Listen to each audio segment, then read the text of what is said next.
Now, brothers and sisters, naghihapon ta sa ito ang preaching series. As we glorify, we multiply. And then last Sunday, ato ang gilons ang ato ang third topic in this preaching series entitled Beholding, the impact of beholding the glory of God. No, and we discussed the first impact, no, nga ato ang gi-highlight last Sunday. Beholding the glory of God produces God's glorious exaltation. Beholding the glory of God produces God's glorious exaltation. Muna'y isa sa impact igsuon nga imuhang masinati sa dihang makita nimo ang himaya sa Dios.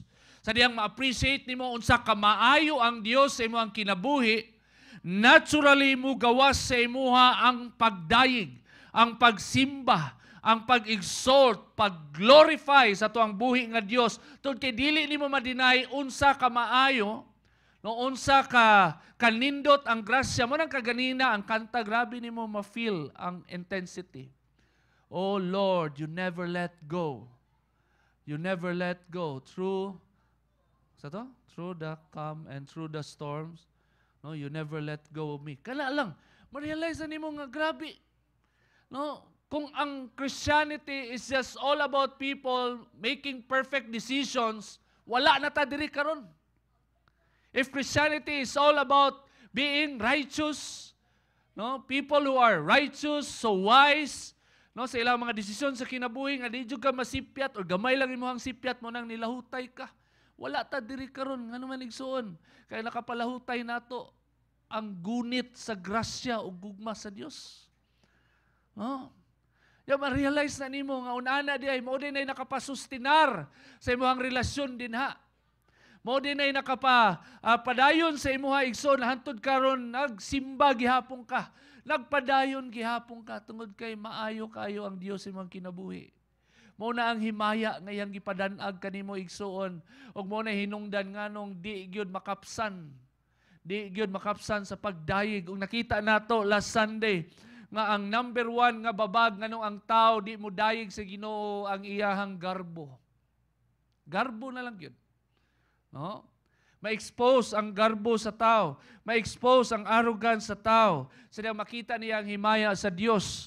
O nagtakna na ang Dios na naay usa ka adlaw ni ana nga tanang klase sa tao, magarbuso man or naa may humility ang tao, niluhod man siya o dili, nidawat man siya o dili, nisunod man siya o dili, naay usa ka adlaw nga gitakna ang Dios na tanang tao muluhod siyang atubangan.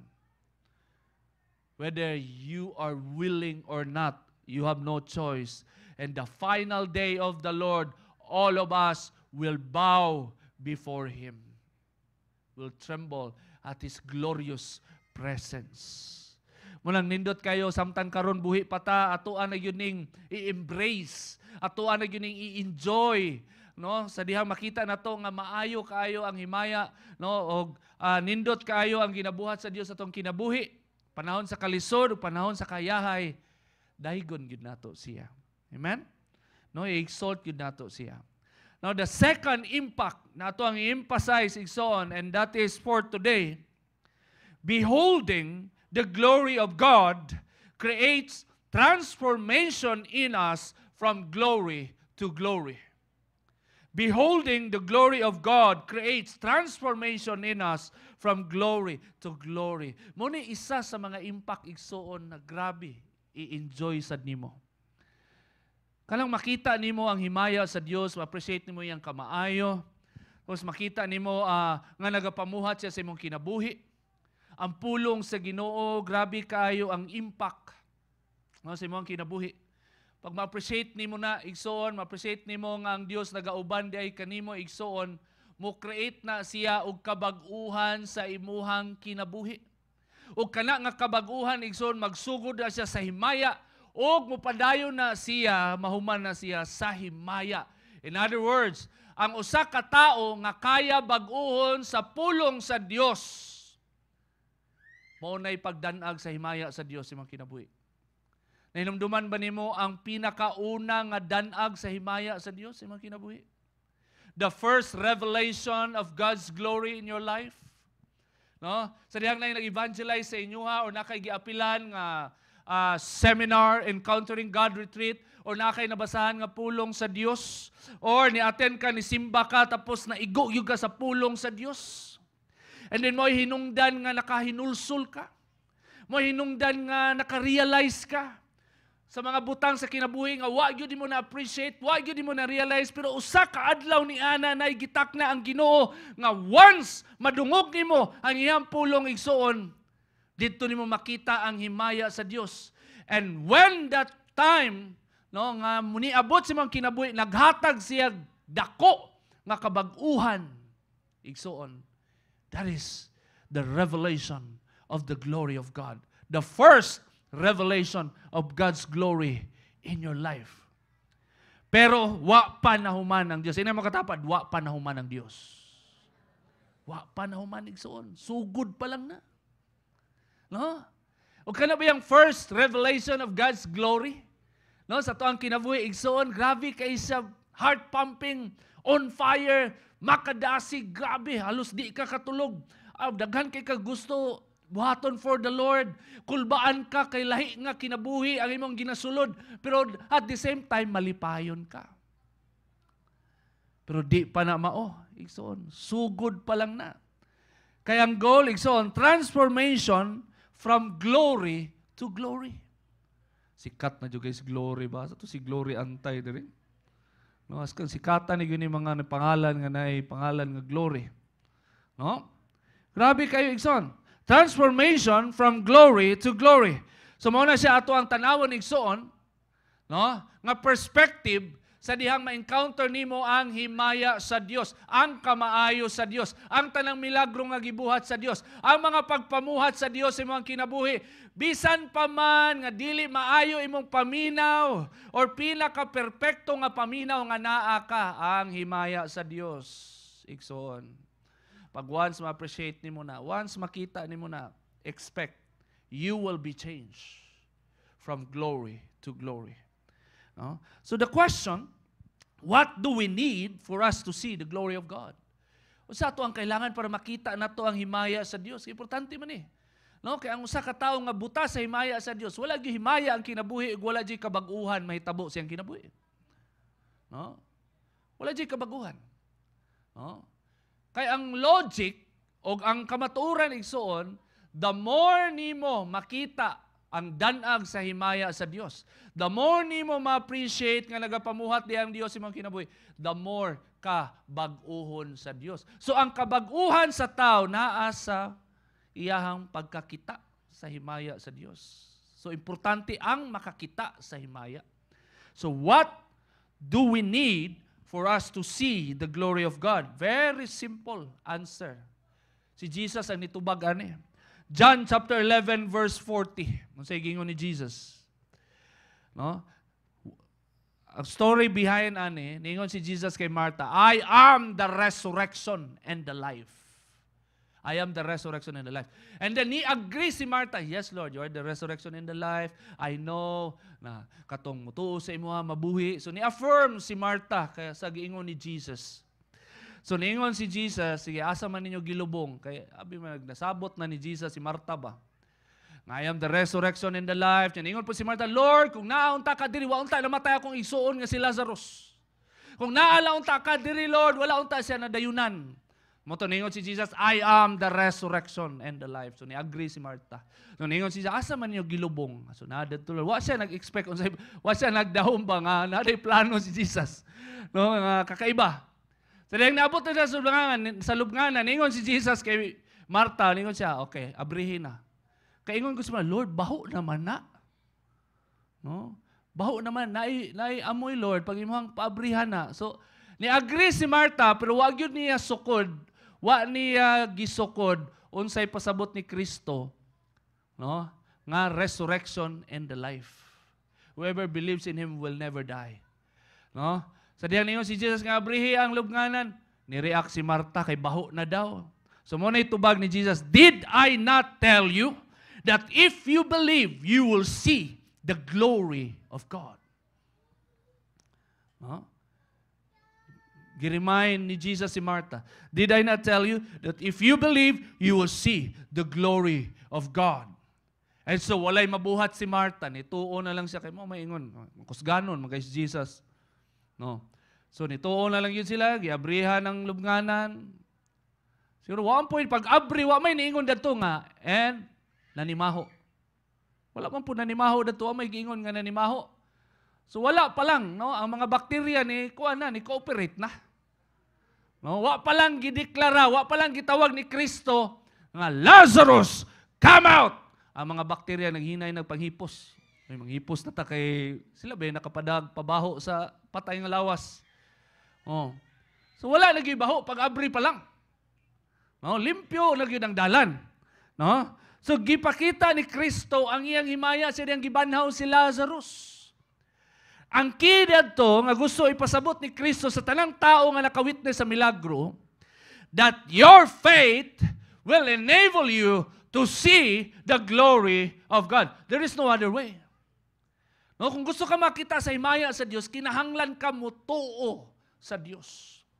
You have to believe in Jesus for you to see the glory of God. You have to believe in Jesus for you to appreciate the goodness of God. Kabalo mo, ngano igsoon. Sa dihang gibanhaw ni Kristo si Lazarus, dili tanan nituo. Naay mga espiya ang mga Parisi. Nakawitness sa milagro og nisumbong sa mga Parisi. Instead na ma-bless, kailakag na ay patay nga nabanhaw. Ikaw daw, sige, butang imong kaugalingon daw dito be. Adto dito sa Memorial, Davao Memorial. O dito ka sa kanang public cemetery. Nagsapaw-sapaw mo yung mga lungon diha. Kung naipilion si Kristo diha nga pukawon, tay lulo nimo. Kung sa imong buhaton, tuo juga sa Ginoo, no? Kay kuyaw kayo, milagro. Pero sa panahon ni Kristo, dili tanang tao, no, nga nakawitness sa pagkabanhaw ni Lazarus, ang nabless o naghimaya sa Dios. Instead, nagplano naman ninoon sila unsaon nila pagpatay si Lazarus ug balik. Taysa ra gud gibuhi man niya patyo na to ni para muundang ni mga tao follow siya. Imagine na. Faith in Jesus is very, very crucial and it's very, very important because if you don't have faith, masig unsa ka maayo ang buhaton sa Dios sa imong kinabuhi, mahimong walay bili o di gyud mabago imong kinabuhi. Bisag unsa pa ka maayo, masimpag isaksak na simo, ihungit na simo, masimpag literal nga milagro ang mahitabo at tubangan nimo igsoon pag wala kay pagtuo kang Kristo. Unsa din nga klase nga pagtuo? Ato ang i-translate, i-paraphrase. Trust in Jesus. You trust Him with all your heart, with all that you are. Gisalig nimo sa iya. Mao nay submission. You submit to Him. You trust the Lord. No, you give your life to Him. Pag wala na siya igsuon, bisag unsa pa ka kuya nga milagro, di jud ka ma-bless. Di jud ka ma-bless. Masayang lang. Tanang kamaayo nga gihatag sa Ginoo. Tanang milagro, tanang himaya nga iyang gipadanag, di nimo makita, di nimo ma-appreciate pag walay pagtuo. Muna ningon si Kristo. No, did I not tell you that if you believe, you will see the glory of God? If you believe, you will see the glory of God. Ini mo katapad, tuo lagi. Tuo gyud. Maoray gyud na sa igsoon. Maoray gyud na. No, that you have to believe in order for you to see the glory of God. Because if you see the glory of God, God will be able to transform your life from glory to glory. Now, what will happen when you see the glory of God? No, makita na to ni sa kinabuhi sa mga tao sa unang panahon. No, mga man of God nga naisulat sa Biblia, isa sa example niya si Moses. Si Moses ba igsuon, di ba siya mutuo nga nay Dios? Skeptic ba na siya? Ningon gani siya, first niyang naisip, kung Diyos siya, anong pasagdaan man niyang katawhan na mag-antos for 400 years? Kung Diyos siya. No? Pero gipili siya sa Ginoo. Nakabaton siya pagtuo. Brothers and sisters, let's look at how the man of God in the Old Testament, Moses, manifested his amazing faith. Uyaw kayo. Di ba si Abraham is the father of faith? Moses, ma-amaze ka sa iyang pagtuo igsoon. Nga naman, because he has the privilege of talking to God in a regular basis. Diba? Kasi desire, anak. Ano, mastorya mong Ginoo ba? Yung matubag ang Ginoo siya, kikistorya mo, anak. Sa unsa lang istoryahan. Diba? Kulba, man kayo na unaw-naon, yawa na, pastor, no? As in, audible yun. Wa may gingon na always audible, pero naagyod siya ay relationship sa Ginoo. Naagyod siya constant conversation with God. So he is a man of faith, no? Og mao na iyang privilege as a prophet of God. No? Og gipili siya sa Ginoo. In Exodus 33 verse 16 to 20. This is part of his conversation with God. And he said to God, "How will anyone know that you are pleased with me and with your people unless you go with us?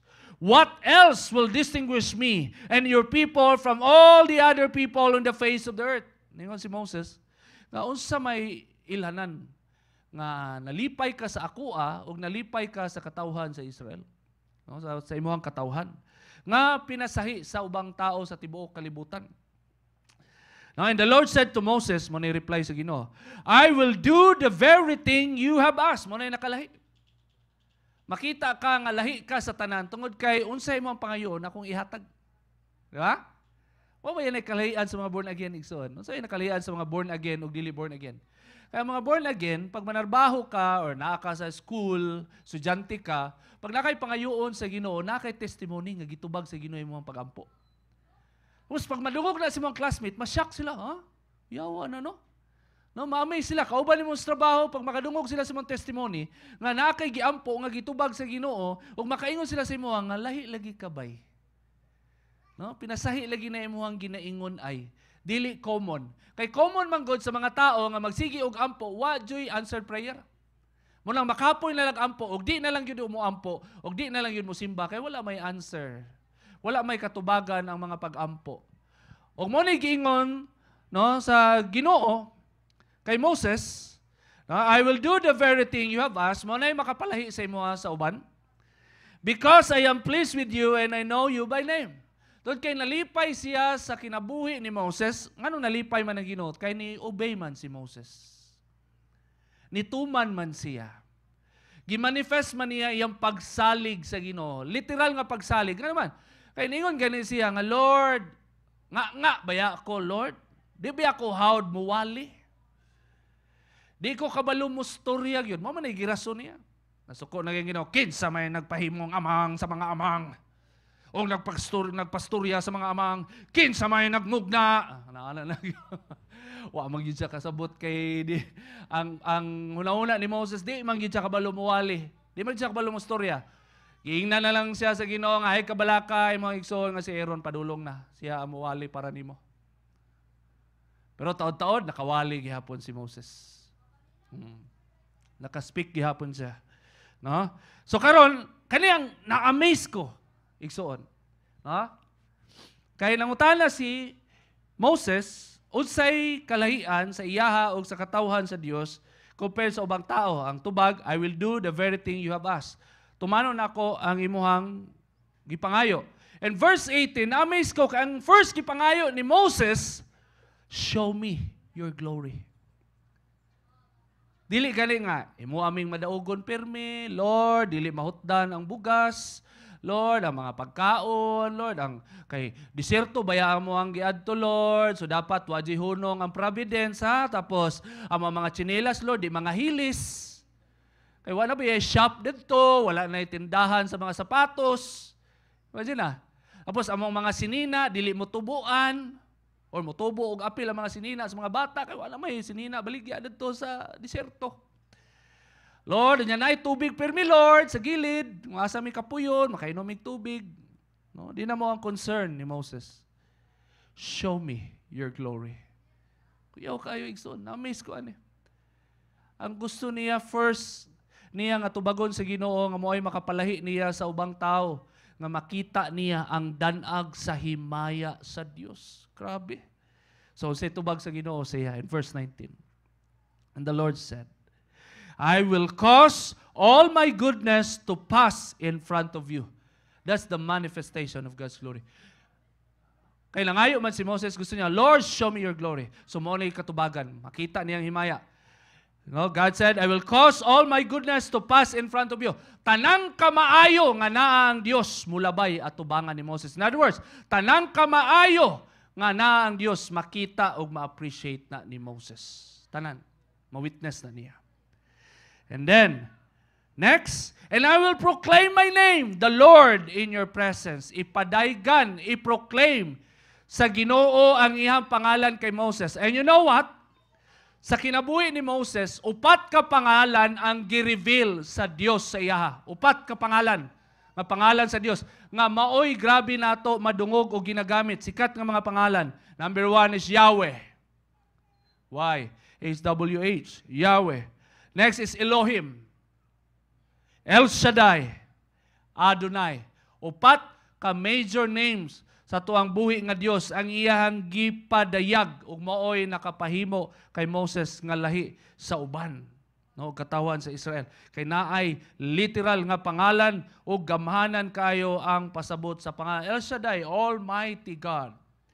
No, Elohim, Mighty One. Mighty God. No, Adonai, Lord, Master. Yahweh, I am who I am. No? So gitinuod yun. No? I will proclaim my name, the Lord, in your presence. In other words, Moses will know God better than the nations of the world, than any other people. And the next, I will have mercy on whom I will have mercy, and I will have compassion in whom I will have compassion. That is God's sovereignty. Ipilaila sa Dios yung kaugalingon nga sovereign siya. In other words, di siya mabutan. Kung unsa iyang gusto mo'y matuman, kumuhatag siya og grasya, grasya gyud nga tinuod kay di man siya mabutan. Kung magpakita siya kaluoy o gugma, ma-appreciate yun na nimo. Kay gikaluy-an man sa Dios, kay naa man siya choice kay di siya maluoy. Mo nay point ana, the sovereignty of God.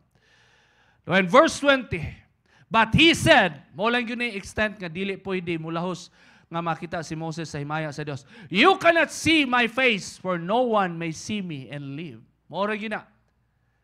Ningon si Moses, Lord, show me your glory. Okay, I will cause my goodness to pass in front of you. No, I will let you know, no, you're my goodness. No, I will proclaim my name. You will know more of my name. And I will show mercy to whom I have mercy, compassion to whom I have compassion. Pero di ni mo makita ako ang dagway, kay wala pa'y nakita sa ako ang dagway nga nabuhi. No? And brothers and sisters, maunay pagdanag sa himaya sa Dios kay Moses. Because he was a man of faith. Now, unsa pa, no? Unsa pa ang mahitabo igsoon pag makita nimo ang himaya in relation to the last statement that you cannot see my face for no one may see me and live. Mao po na ang nabati ni Prophet Isaiah in Isaiah chapter 6 verse 1 to 5. Continuation, tanaw na to. No? Isaiah chapter 6 verse 1 to 5. Now in the year that King Uzziah died, I saw the Lord high and exalted, seated on a throne, and the train of his robe filled the temple. So nakita ni Prophet Isaiah ang himaya sa Dios. Above him were seraphim, now each with 6 wings, with 2 wings they covered their faces, with 2 they covered their feet, and with 2 they were flying. So usa ka angelic being ang usa ka seraphim, no, nga naay mga pako, no, nga ang duha ka pako, no, mo ni-cover silang dagway o ang duha ka pako mo ni-cover silang tiil. According sa mga Bible scholars, unana daw kabalaan ang Dios na bisan pa man ang mga spirit being dili sila worthy makita ang tibuok himaya sa Dios. Apil ang mga angels, kabalo sila nga apil sila nga masig wala sila isala, dili sila angayan nga mutan-aw mulili sa dagway sa Dios. Unana kabalaan ang Dios. No? And in verse 3, and they were calling to one another, holy, holy, holy is the Lord Almighty. The whole earth is full of His glory. Now in verse 4, at the sound of their voices, the doorposts and the threshold shook, and the temple was filled with smoke. Kuyaw kay ka-glorious ang himaya, no? Ang presensya sa Dios. No, and verse 5. No, mo ni gingon ni Prophet Isaiah, his reaction upon seeing the glory of God. Woe to me, I cried. I am ruined. I am destroyed. I am finished. For I am a man of unclean lips, and I live among a people of unclean lips, and my eyes have seen the King, the Lord Almighty. Kuyaw kayo ang impact igsuon. Mo din ang niingon ang Dios kay Moses. Makita nimo ako ang kamaayo, madungog nimo ako ang pangalan, makita nimo ako ang kaluoy, ug ako ang gugma. Mabati nimo. Pero dili nimo makita ako ang dagway, kay kung makita nimo ako ang dagway, mamatay ka.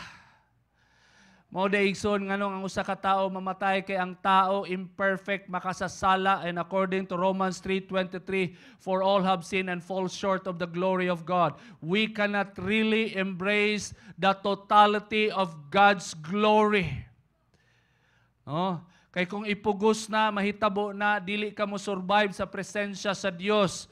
Mulang in Revelation chapter 1, sa diyang si John the Beloved, nakita niya ang himaya ni Kristo. Ang sa iyang description, though I was like dead, nakuyapan siya, nahagba siya, wa siya kabangon, nangawala ang iyang kusog sa dihang nakita niya ang himaya ni Kristo. Apostle Paul, when he saw the glory of Jesus, what happened to him? No? Nabuta siya, wa siya kabarog, wa siya kalakaw. Kuyaw kayo. No? O si Prophet Isaiah, same ang iyang paminaw, pamati igsoon, sa diyang nakita niya ang himaya sa Dios, naalarma siya, nabati niya, wa siya kaingon nga, ay, kalindot sa presence sa Ginoo nga nakatulog siya. Sama sa mga, kaning nasa US ba, kaning mga sigig testify gani nga mga tao nga gidala sa heaven, daghan na kay libro sa US. Tao nga namatay, gidala sa heaven, gipadaygan sa Ginoo, nakita og langit, gidala dito sa langit. Lo, ipakita og mga bisag unsa na lang, mga revelation dito, pero wa kay mabati, makita dito igsoon, mabasa igsoon, nga biblically, sa diyang na-encounter nila ang presensya sa Dios, na-action sila kabalaka. Kay mura sila mamatay. Wa kay mabasa, puro lang mura lang kag nagsuroy-suroy, ang langit mura lang park. No, para sa ilaha. Pero ang mga tinuod ng mga alagad sa Dios nga gipadaygan sa Dios, isa na nito si Prophet Isaiah, nakabati siya og peligro siyang kaugalingon. Tungod kay kabalo siya, no, naklaro sa iya, sa diyang nakita niya ang kabalaan ug ang himaya sa Dios, napadayg sa iya nga imperpekto siya, makasasala siya, ug dili siya ang ayan, ug maybe nakapangutana siya, nganong naaman siya dito nga balaan man tong lugar ato. No? Unang niingon siya, woe to me! I am ruined, for I am a man of unclean lips. No? Ako ang baba, hugaw. Nagpuyo ko sa mga tao nga naay baba nga hugaw. Pasabutan ng baba nga hugaw. Mga pagpamulong nga dili iya sa Dios. Ug nakita nako ang Dios, the King, the Almighty. No? When you see the glory of God, you will know God better. Mula nga to ang encouragement igsuon, nga never stop desiring seeing the glory of God. Kalang nakay desire si mong kaugalingon, Lord, pakitaro ko si mong himaya, ayaw sa kahadlok. No, iwit lang sa nato ang kahadlok. Unahon sa nato nga nakay desire sama ni Moses. Lord, show me your glory. No, fair man po ang tubag sa Ginoo. I will cause my goodness to pass in front of you. No, I will proclaim my name, and then I will show mercy to whom I have mercy. No? Wa jud gihikaw sa Ginoo ang request ni Moses. Nakita gyud niya ang himaya sa Dios, but not to the extent that he will see the face of God. No? But the impact of seeing the glory of God is that you will know God better. No? And regularly, if you have this desire, na po'y regular revelation ang Ginoo sa imuha, nga imong pagkaila sa Ginoo sa katong bag-o pa ka naluwas, and then 5 years after, lahi na. Di ba? No, ang imong pagkaila sa Ginoo sa una, di ba? Kay Savior. Savior siya. Ay imong pagkaila. Pero ang iyang pagka-Lord, di pa kay nimo ma-measure. No? Kanang first encounter nato sa Ginoo, iyang pagka-Savior, mao mo ginato ang first ma-appreciate. Siya ang kaluwasan. Nagay grabe mga born again. No, kay appeal man lang finances, kaluwasan man ang Ginoo. No, mo lang na mga born again, abi nila si Jesus murag genie. No, nga pag na sila'y pangayon, ihatag dayon tapos mangluod, mag-hunger strike, mag-fasting. Kay para i-bless. No, nagsugod ang mga tao, ang mga born again ana, possible nagsugod ta ana nga gusto nato i-blackmail ang Ginoo, natay mga natungod kay bunga po na sa ato ang pagkailas Ginoo. Nga sa sugod ana ta, Savior siya. Pero 5 years after, dito na nato nasabtan nga Lord di ay siya. No, siya di ang Lord. Dili day kita. Savior siya, at the same time, Lord di ay siya. No? So when you see the glory of God, you will know God better. Mas makaila pa yun ka sa Ginoo. Mo nang never stop desiring, no, never stop asking that you want to see the glory of God every now and then, because the goal of that, my dear brothers and sisters, is that your relationship with God and how you perceive God, mo na mo determine, igsoon. Ikaduha, when you see the glory of God, you will see your own imperfection. Importante ni siya, igsoon, kay naturally, kita as tao, pag musukod taog tao, maingon kita nga, mas butan po ka na niya ba? Diba? Pag makita ka og tao, sa kinsa man sa nindot ang testimony, ma-appreciate nimo, pero mas ma-appreciate nimo, unsay mas labaw nimo kaysa sa iyaha. Diba? Kung measurement of righteousness, kamaayo, kabuutan, generosity, di mo malikayan nga magunahuna ka, nga medyo labaw ka gamay. Labi nag-grow na ka, labi nag-serve na ka. No, nakay mga una nga perspective, na mga bago mga bot, na mga baguhan pa sa Christianity, mayroon ka, bago pag yun siya, okay, layo-layo pag yung tinuod, layo-layo pag yung tinuod. No, as tao ba? No, mo na yung mga makita, nga murag angat ka gamay kaysa sa uban. Murang never stop desiring the glory of God, because that kind of human nature mapiog na siya sa himaya sa Dios. Ngano man? Because the moment you see the glory of God, you will see yourself not fit even to stand in the presence of God. Makita nimo imong kaugalingon nga imperfect day ka pag ang imuhang tan-awon lang ang himaya sa Dios.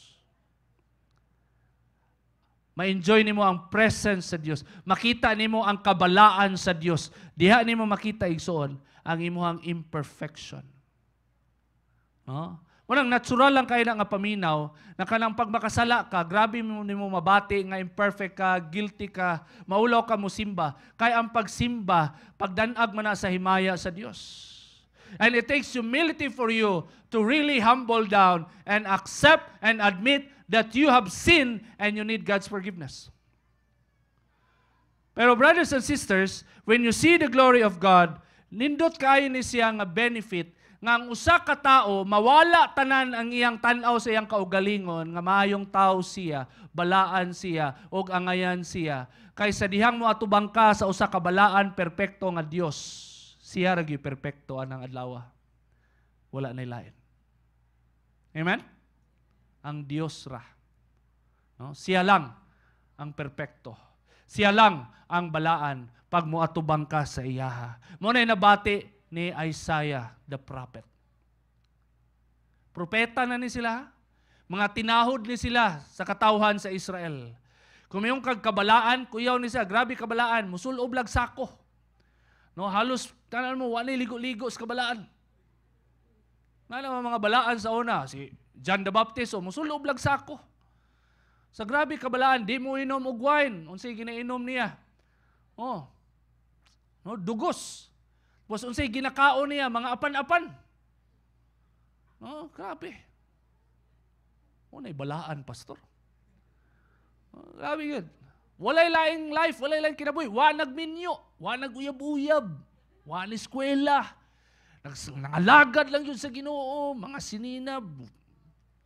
No? Grabe.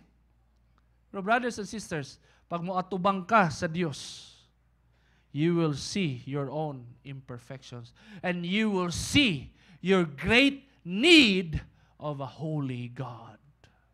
You will see your great need. You cannot stand in your own righteousness. You cannot stand in your own holiness if you will truly see the glory of God. Mao ni ilhanan igsuon nga ang revelasyon nga gihatag sa Ginoo sa imuha authentic tinuod.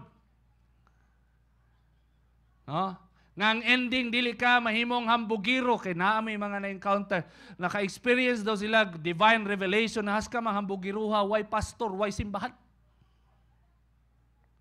Pero na I claim that they have seen the glory of God, that they have this revelation from God. Pero ang impact na himo silang garbuso, hambugiro, to the point nga wa na sila simbahan ug wala sila tahuron nga pastor, wala sila tahuron nga leader, bisag asa ra sila moadto, mapabukid o mapadagat. Doesn't matter. As long as the Holy Spirit leads. Pero ang impact igsoon nahimong garboso. Pero makita nimo ang biblical revelation, the more you see the glory of God, the more you see the holiness of God, the more you see yourself that you are not fit even to call yourself a child of God. Maulaw ka, ibalaan kayo ang Dios. Samot na nga maulaw ka nga manghambog ka sa uban. Amen? Now, when you see the glory of God, you will know the weight of God's grace and power. You will know the weight of God's grace and power. Tungod kay nakita nimo ang himaya sa Dios, ang kabalaan sa Dios, og nidanag sa imuhang panghunahuna nga wala gyud ay ka bisag gamay, wala kay butang sa imong kaugalingon nga ikapanghambog, nga ikapasigarbo, tungod kay ang Dios lang ang balaan, siya lang ang angayan. Og tungod kay siya lang ang angayan, igsoon, grabe nimo ramdam sa imuhang mga bukog na kung walay grasya lagi sa Dios, impyerno jud ka. Kung walay grasya sa Dios, wala gyud ka. Ang weight sa grace sa Ginoo. E nga naman, kabaluta, di ta gusto, maluwas. Kung kita'y pangutanon, ganahan kay ta ng kinabuhi, nga wala tayo respetuon, nga Lord, walay magbuot sa ito ang desisyon. Kung gusto ta mag-happy-happy ta. Kung pwede lang matag Domingo, bisag asa ka maglaag-laag. No? Kung wala kay accountability, o wala kay devotion for God's fellowship, o pagpanimbahod, no, maunay gusto sa majority. Kung walay grasya sa Dios, wala yun. When you see the glory of God, you will know the weight of God's grace and God's power. Na kung walay grasya sa Dios, di nimo kaya piugon ang imuhang sinful nature. Kung walay grasya sa Dios, kung walay gahom nga gikan sa Dios, danag sa iyang himaya sa imong kinabuhi, di jud ka mulahutay sa Christian life. Pangunta na mong kaugalingon, how many years na ka? Pila na katuig Kristiyano? Pila na katuig? 2 years? 3 years? 5 years? 10 years? Ako, more than 20 years na. And the more I look back, and the more I count the years that I follow the Lord and I serve the Lord, pang 20 years sad kadako nga grasya o gahom ang ako ang gikinahanglan para makapadayon ko for another 20 years of following the Lord Jesus. Kaya the more ka magkadugay, the more nimo makita o ma-appreciate na kailangan nimo ang dako kaayo nga grasya o gahom sa tuang buhi nga Dios. Kaya nga naman, at the end of the day, walay makaingon nga tama na. Walay makaingon na okay na ko. Walay makaingon nga balaan ako. Walay makaingon nga di na ko mo-grow, di na ko mabago. At the end of the day, when you face a glorious and a holy, perfect God, you are still nothing. Amen? We all need God's grace. We all need God's pardon. Amen? In 2 Corinthians chapter 3, verse 18, Apostle Paul said, and we all with unveiled face, beholding the glory of the Lord, are being transformed into the same image from one degree of glory to another. For this comes from the Lord, who is the Spirit. This is the word of Apostle Paul, comparing the believers to the believers in the time of Moses. In the time of Moses, sa diyang gihatag sa Dios ang balaod, ni danag ang dagway ni Moses, ang himaya sa Dios, ni reflect sa naong ni Moses, literally, ni sidlak ang ihang dagway. Tungod kay dili gusto si Moses nga makita ang mga Israelita, iyahang gitabunan ang ihang dagway. Pero kana nga himaya, temporaryo lang. But according to Apostle Paul, if the glory before was so glorious, pero passing away, temporary lang, how much more the glory now in Christ? Nga wala na'y veil gitago.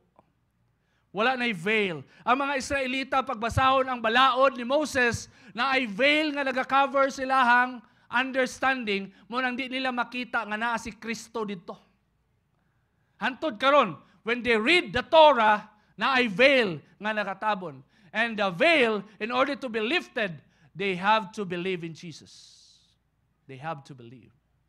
O grabe gipakusgan sa Israel nga bawal yun magwali dito. Bawal even i-mention ang name ni Jesus in public. Bawal yun. Okay? That's a very strict rule. Kay kabaluman si Satanas nga once somebody will preach there freely, that veil will be lifted up. Will be removed. No? And according to Apostle Paul, with unveiled face, beholding the glory of the Lord, are being transformed into the same image from one degree of glory to another. Unana ang impact igsoon, when you see the glory of Jesus, no? When you see the glory of Jesus, you are being transformed into His image from one degree of glory to another. Bag-uhon ka sa Diyos, whether you like it or not. Bag-uhon ka niya, whether you like it or not. As long as you see Him, as long as you focus on Him, His goal in your life is to change you from glory to glory.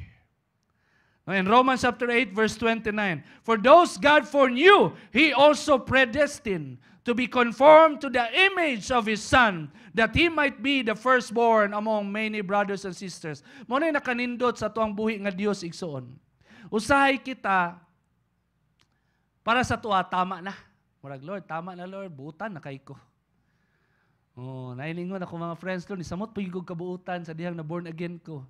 Murag, sobra na dyan kay ni Lord. Tama na dyan kay ni. Okay na dyan kay ni sa ko ang malinaw na ko ang kinabuhi, approve ko sa kong ginikanan, appreciate ko nila, tapos nabuutan kay ko dito, ako mga gagmay nga mga lapses, na overcome na ako mga bad character, attitude, okay na. So murag tama-tama na yun eh. Kaya mo ang basis, sa inyo ang balay, ikaw may pinakabuutan. Diba? Ikaw ang pinakabuutan. Sa imong magbarkada, ikaw may naay mga good advices. Diba? Siyempre, born again, baya ka. Kristyano baya ka, so naadyo kay edge. No? Kaya na ang kaalam sa Ginoo, na ang himaya sa Ginoo. Pero ang pangutana, hantod diha na lang ba? Ang pagbago sa Dios sa imong kinabuhi. Guess what? Ang plano day sa Ginoo igsoon, dili alang-alang. Sa diyang nitanaw siya sa imuha, gusto niya baguhon ka. We say amen, right? No?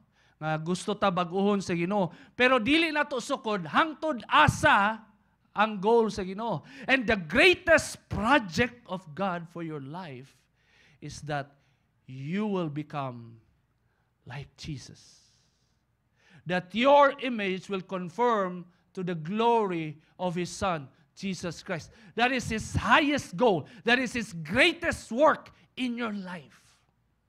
Nga himuon kaniya nga susama kang Kristo. That is the greatest project of God in transforming your life from glory to glory. That you will conform to the image of Jesus Christ. And because that is the goal of God, my dear brothers and sisters, we are not in the position to judge our brothers and sisters. We are not in the position to tell hanto diha ra gyud sila. Amen? Di ta kaingon ana. Nga Kani si bro, pag maabtan lagi ni kuan, mabanggaan nig motor, wala gyud ni. To diha ra gyud ni kutob. Or dugay naman gyud ni. No, magsikag tanaw-tanaw sa mga tao unsay ilang growing ana kay mga pastors una mi nagatanaw gyud mi unsay growing sa mga tao. No? But upon learning nga ang goal day sa Ginoo is i-confirm ang imong imahe sa imahe siyang anak. Ang himaya nga naa sa imuha, ang greatest aspiration is mahimo kang mahimayaon sama kang Kristo. Nakuyaw kayo ang panlantaw sa Ginoo sa imuha, wa niya alang-alanga. Wa siya na kunahuna nga kaya ba nimo o dili nimo kaya kay dili na mo ang pangutana igsoon. Kaya ba nimo o dili nimo kaya baguhon nimong kaugalingon? Ang tubag ana di nimo kaya baguhon nimong kaugalingon. It is God who set the standard. He will transform you from glory to glory. He will confirm you to the image of Jesus. In other words, it is all God's work. It is all God's work. It is all God's effort to change you, to transform you, and to conform you to the image of Jesus Christ. Unsa na nga klase nga imahe? Hebrews chapter 1 verse 3. Giingon dinhi, the Son is the radiance of God's glory and the exact representation of His being. Imagine that. The Son is the radiance of God's glory. So ang gusto na sa Ginoo igsuon, kanang kabag-uhan na mahimo kang radiance, na muradiate ang himaya sa Ginoo sa imuhang kinabuhi igsuon. No? You will become the radiance of God's glory because your highest goal in your life, spiritual goal, not just to become a discipler, not just to become a leader or to be used by God in any means that God can use you, but your highest spiritual goal, aspiration, is for you to radiate the glory of God. Na mahimo kang imahe sa Dios. Kuyaw kayo. No? Kuyaw kayo.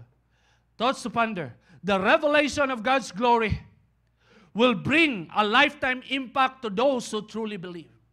It's very important. You ask yourself, do you believe Jesus? Say amen. Do you believe in Jesus? Amen. Because you believe, my dear brothers and sisters, transformation will take place. Second, our transformation begins when we see the glory of God and understands who He is in our lives. We believe in Jesus, and then we understand, no, kinsa siya sa tuang kinabuhi, didto ka mabago. No? Katulo, our transformation will never stop until we conform to the glorious image of God in the face of Jesus Christ. Ang imong kabaguhan, di na maundang hantod na ikaw, dili ka mahimong susama kang Kristo. Wala na siya, wa na'y hangyo ana igsoon. Mao gyud na, mao na'y plano sa Dios.